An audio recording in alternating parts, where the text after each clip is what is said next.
Hello. അപ്പോൾ ഇന്ന് ഞാൻ ഇൻഡോറിൽ നമ്മുടെ മണി പ്ലാന്റ് നല്ല ബുഷിയായിട്ട് വളരാനുള്ള കുറച്ച് ടിപ്സുകളായിട്ടാണ് ഇന്ന് വന്നിരിക്കുന്നത്. അപ്പോൾ വീഡിയോക്ക് പോകുന്നതിന് മുമ്പ് നിങ്ങൾ ഈ ചാനൽ ആദ്യമായിട്ടാണ് കാണുന്നതെങ്കിൽ ഒന്ന് സബ്സ്ക്രൈബ് ചെയ്യുക, വീഡിയോ ഇഷ്ടമായി ലൈക്കൊക്കെ ചെയ്യുക കേട്ടോ.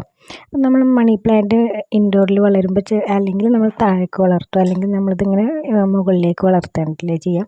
പക്ഷേ അങ്ങനെയൊന്നുമല്ല, നമ്മളിങ്ങനെ വളർന്നു വരുന്ന തണ്ടുകൾ നമ്മൾ എത്ര ചെറിയ ചട്ടിയാണെങ്കിലും അതിൽ നമ്മളൊരു ഈർക്കിളിയോ അല്ലെങ്കിൽ ചെറിയൊരു നമ്മുടെ ഈ ഇരുമ്പിൻ്റെയൊക്കെ വള ഉണ്ടാവില്ലേ, നമ്മൾ ആ വളയൊക്കെ കളർ പോകുമ്പോൾ ആ വള എടുത്തിട്ട് രണ്ട് പീസാക്കിയിട്ട് നമ്മളത് ഇങ്ങനെ നമ്മുടെ സ്ലൈഡിൻ്റെയൊക്കെ ഷേപ്പിലാക്കിയിട്ട് അത് കുത്തി കൊടുത്താൽ മതി കേട്ടോ.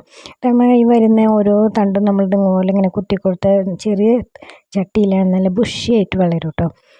പിന്നെ ഇത് നന്നായിട്ട് ഡ്രൈ ആയ ശേഷം മാത്രം നനച്ചു കൊടുക്കുക. ടാപ്പിൻ്റെ അടിയിൽ വെച്ചിട്ട് നന്നായിട്ട് തന്നെ ഇലകളിലൊക്കെ നന്നായിട്ട് വെള്ളം വീണ് ഇലകൾ നല്ല വൃത്തിയായിട്ട് തന്നെ ഇരിക്കുന്നുണ്ട്. എന്നാലേ മണി പ്ലാന്റ് ഇൻഡോറിൽ നല്ല ഭംഗിയായിട്ട് തന്നെ വളരുള്ളൂ കേട്ടോ. കാരണം ഇതിൽ അഴുക്കൊക്കെ ഉണ്ടാകുമ്പോൾ കാണാനും വൃത്തി ഉണ്ടാവില്ല, എന്തപ്പോൾ ഇതിന് ചെടികൾ വളരാനും ഇതൊരു പ്രയാസമാണ്.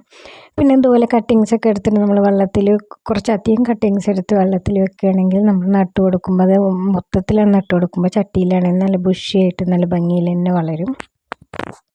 പിന്നെ ഇത് നമ്മൾ നല്ല ബ്രൈറ്റ് സൺലൈറ്റ് കിട്ടുന്ന സ്ഥലത്ത് തന്നെ വെക്കുക, അല്ലെങ്കിൽ ബ്രൈറ്റ് സൺലൈറ്റ് കിട്ടാത്ത സ്ഥലമാണെങ്കിൽ ഇടയ്ക്കൊക്കെ ഒന്ന് കൊണ്ടുപോയിട്ട് നമ്മൾ മുറ്റത്ത് നല്ല സൺലൈറ്റ് കിട്ടുന്ന സ്ഥലത്ത് ചില ദിവസങ്ങളിലൊക്കെ വെച്ച് കൊടുക്കുക. അല്ലെങ്കിൽ പിന്നെ മഴ ഉള്ള ടൈമിലാണെങ്കിൽ മഴയൊക്കെ ഒന്ന് നന്നായിട്ട് വളരും കേട്ടോ.